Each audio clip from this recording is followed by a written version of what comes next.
இறைமகன் இயேசு கிறிஸ்துவில் மிகவும் பிரியமான சகோதர சகோதரிகளே, நண்பர்களே, குழந்தைகளே, பெற்றோரே, பெரியோரே, இந்த நாளை ஆண்டவர் நமக்கு தருகின்றார்.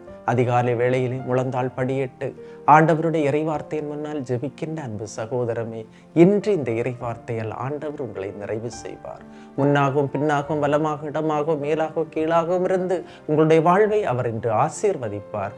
நம்புங்கள், தூய ஆவியின் அருள் உங்களோடு இருக்கின்றது. அது உங்களில் இன்று ஜொலிப்பித்து அதை காண்பிப்பதற்கு ஆண்டவர் இந்த இறைவார்த்தையை உங்களுக்கு தருகின்றார். நம்புவோம், ஆண்டவர் உங்களை ஆசீர்வதிப்பார், உங்களுடைய குடும்பத்தை ஆசீர்வதிப்பார்.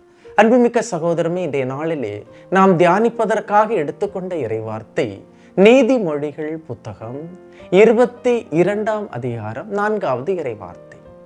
தாழ்மை உள்ளவர்களுக்கும் ஆண்டவரிடம் அச்சம் உடையவர்களுக்கும் கிடைக்கும் பலன் செல்வமும் மேன்மையும் நீடிய ஆயுளும் ஆகும். தாழ்மை உள்ளவர் யார்? மகத்துவம், புகழ், மாட்சி இவற்றை கடவுளுக்கு கொடுப்பவர்கள் தாழ்மை உள்ளவர்கள். அன்றாட வாழ்வில் ஏதாவது வெற்றி கிடைத்தால் அதை கொண்டு பெருமை பாராட்டாமல், நான் இந்த செயலை செய்தேன், நான் இதை சாதித்தேன் என்று தம்பட்டம் அடிக்காமல், இது கடவுளால் நிகழ்ந்தது, எனவே பெயரும் புகழும் மகத்துவமும் கடவுளுக்கே சொந்தம் என்று கடவுளை உயர்த்தும் போது கடவுள் நம்மை உயர்த்துகின்றார்.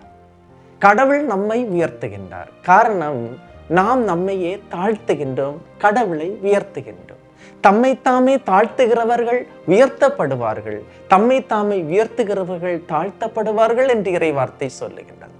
ஆக தாழ்மை, தாழ்ச்சி, ஆண்டவரிடம் கொள்ளும் அச்சம் இவை நம்மிடத்தில் இருந்தால் நமக்கு கிடைக்கும் பயன் செல்வமும் மேன்மையும் நீடித்த ஆயுளும். எனவே ஒருவர் இந்த உலகத்தில் செல்வ செழிப்போடு இருக்க விரும்புகிறவர், மேன்மையோடும் மகத்துவத்தோடும் இருக்க விரும்புகின்றவர், நீடிய ஆயுளோடு இருக்க விரும்புகின்றவர் முதலில் கடவுளுக்கு மகத்துவத்தை கொடுக்க வேண்டும், அவரிடம் அச்சம் கொண்டு வாழ வேண்டும்.